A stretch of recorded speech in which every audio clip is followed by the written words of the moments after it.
Assalamualaikum warahmatullahi wabarakatuh. Selamat pagi Bapak, Ibu, dan rekan-rekan semua. Perkenalkan, saya Miranda Putri, mahasiswa dari Program Studi Sistem Telekomunikasi Universitas Pendidikan Indonesia. Pada kesempatan ini, saya akan memaparkan hasil tugas ujian tengah semester untuk mata kuliah Praktikum Sistem Telekomunikasi 2 yang dibimbing oleh Bapak Hafian Putra Pratama, STMT. Dalam simulasi ini, saya berperan sebagai seorang data science yang ditugaskan oleh perusahaan telco untuk menganalisis perilaku pelanggan, memprediksi potensi churn, serta menyusun rekomendasi strategis untuk mendukung pengambilan keputusan berbasis data. Berikut adalah agenda presentasi hari ini. Yang pertama, pengenalan proyek dan tujuan, kemudian pemahaman data, selanjutnya proses analisis data, berikutnya model prediktif dan hasil, kemudian insight bisnis dan rekomendasi, dan diakhiri dengan kesimpulan dan penutup. Pada slide ini, saya akan menyampaikan tujuan utama dari proyek analisis ini. Pertama, proyek ini bertujuan untuk mengidentifikasi pola dan perilaku pelanggan yang cenderung melakukan churn. Selanjutnya, saya membangun model prediktif berbasis data historis untuk memprediksi kemungkinan pelanggan berhenti berlangganan. Kemudian, hasil analisis ini tidak hanya digunakan sebagai prediksi, tapi juga sebagai dasar penyusun strategi retensi pelanggan yang lebih tepat sasaran. Dengan demikian, perusahaan dapat mengurangi potensi kerugian akibat kehilangan pelanggan, sekaligus meningkatkan efektivitas dalam mempertahankan pelanggan yang ada. Proyek ini bertujuan memberikan insight dan tools yang membantu perusahaan mempertahankan pelanggan secara lebih efektif. Selanjutnya, saya akan jelaskan gambaran umum dari dataset yang digunakan serta proses persiapan datanya. Dataset ini terdiri dari 7.043 baris data pelanggan dengan total 21 kolom fitur. Pada bagian target variabel yang dianalisis adalah kolom churn, dengan nilai kategorikal yaitu yes atau no, yang menunjukkan apakah pelanggan berhenti berlangganan atau tidak. Secara umum, tipe data dalam dataset ini terdiri dari kombinasi numerik dan kategorikal, sehingga membutuhkan beberapa penyesuaian sebelum dilakukan proses analisis lebih lanjut. Dalam proses eksplorasi data, ditemukan adanya nilai kosong pada kolom total charge. Untuk mengatasinya, dilakukan dua langkah solusi. Pertama, saya mengubah kolom tersebut menjadi tipe numerik menggunakan fungsi pd2numeric. Dan kedua, saya menghapus baris yang memiliki nilai kosong agar tidak mempengaruhi kualitas model. Dataset ini disediakan oleh dosen praktikum Sistem Telekomunikasi 2, dan seluruh proses pengolahan dilakukan menggunakan Python dengan library Pandas melalui platform Google Colab. Baik, setelah memahami struktur dataset, tahap selanjutnya adalah melakukan data cleaning atau pembersihan data, khususnya dalam menangani nilai yang hilang atau missing values. Nah, permasalahan utama ditemukan pada kolom total charge, yang seharusnya bertipe numerik, namun terdeteksi sebagai objek. Setelah ditelusuri, penyebab utamanya adalah adanya karakter kosong seperti spasi, yang menyebabkan Python tidak dapat mengenali kolom tersebut sebagai angka.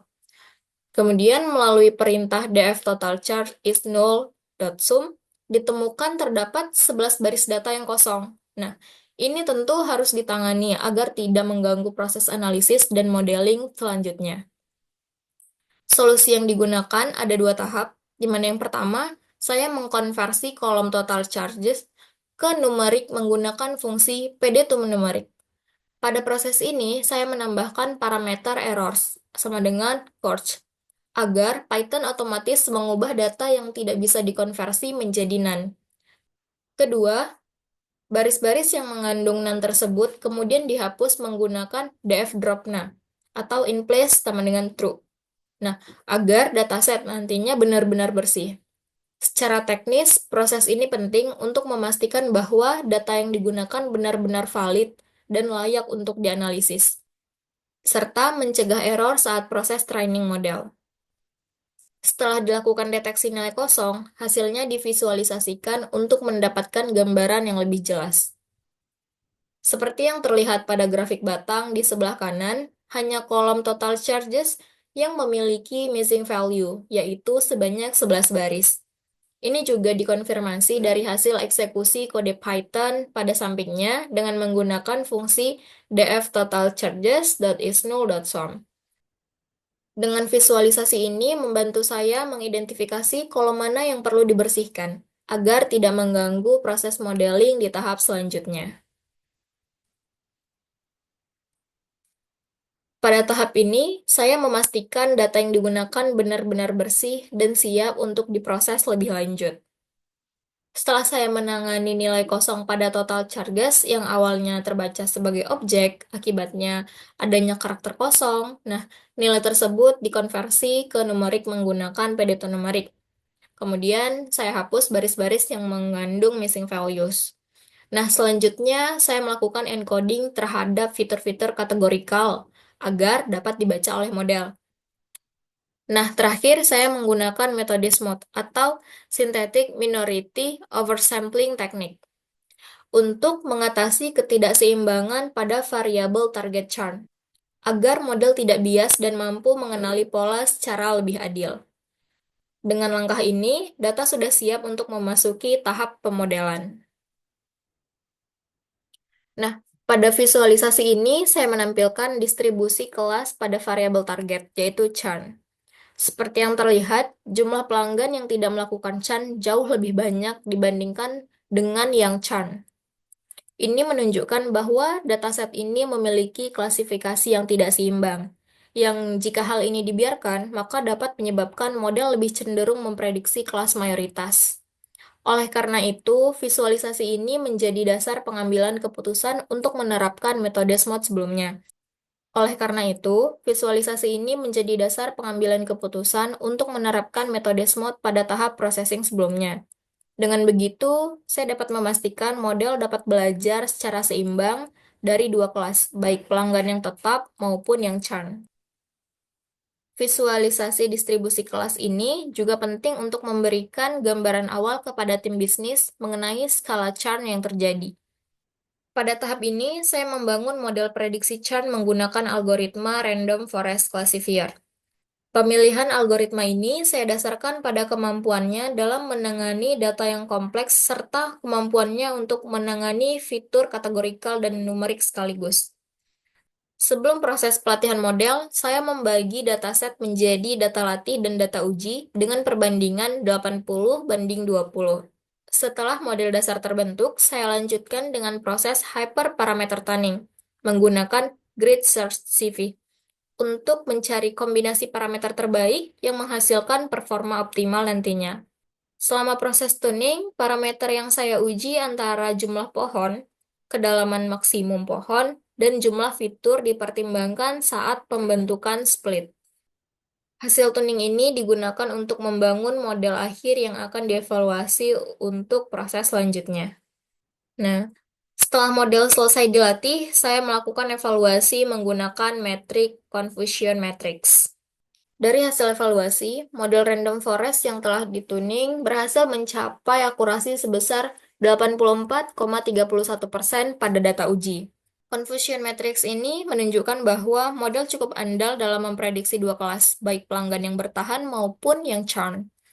Nah, selain akurasi ini, saya juga memperhatikan matriks lain seperti precision, recall, dan F1 score, khususnya pada kelas churn. Karena kesalahan prediksi pada pelanggan yang berpotensi churn dapat berdampak langsung pada bisnis. Secara keseluruhan, model menunjukkan performa yang stabil dan dapat digunakan sebagai dasar dalam pengambilan keputusan strategi terkait retensi pelanggan.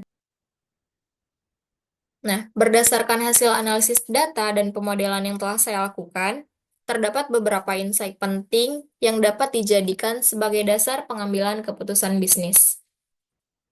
Pertama, saya menemukan bahwa pelanggan dengan kontrak bulanan cenderung lebih rentan untuk churn.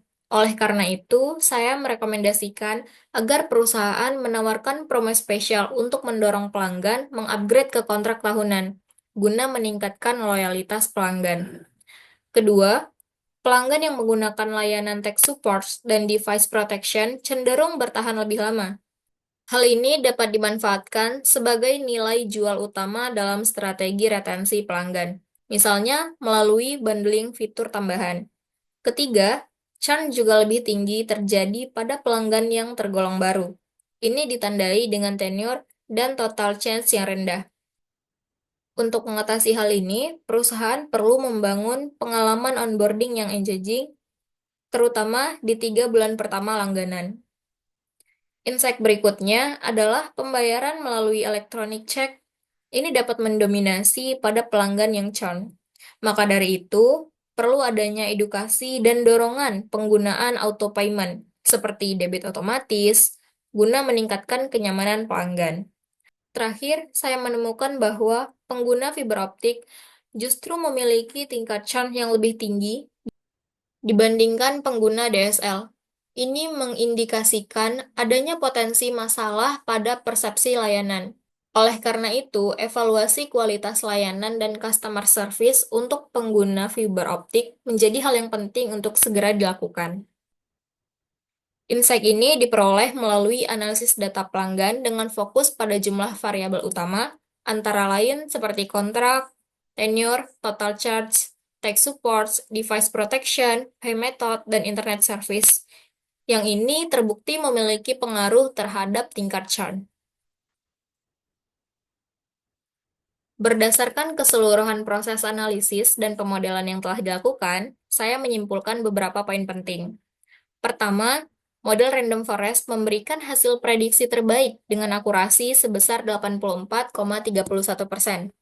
Hal ini menjadikannya model yang layak untuk digunakan dalam memetakan resiko churn pelanggan. Kedua, faktor utama yang mempengaruhi churn diantaranya adalah kontrak bulanan, nilai total charge yang rendah, serta status pelanggan yang masih baru. Ketiga, untuk mengurangi churn dan menjaga loyalitas pelanggan, perusahaan perlu menerapkan strategi retensi yang tepat sasaran, sesuai dengan karakteristik pelanggan yang telah diidentifikasi. Terakhir, rekomendasi yang telah saya susun sebelumnya diharapkan dapat menjadi dasar pengambilan keputusan strategi bagi perusahaan ke depannya. Demikian yang dapat saya sampaikan dalam pemaparan analisis data churn pelanggan sebagai bagian dari tugas ujian tengah semester mata kuliah Praktikum Sistem Telekomunikasi 2. Saya berharap hasil ini dapat memberikan gambaran yang jelas dan strategi bagi perusahaan dalam memahami perilaku pelanggan dan meningkatkan retensi ke depannya. Apabila dalam penyampaian terdapat kekeliruan atau hal yang kurang berkenan, saya mohon maaf yang sebesar-besarnya. Terima kasih atas waktu dan perhatiannya. Saya Miranda, mahasiswa dari Program Studi Sistem Telekomunikasi di Universitas Pendidikan Indonesia. Pamit undur diri. Wassalamualaikum warahmatullahi wabarakatuh.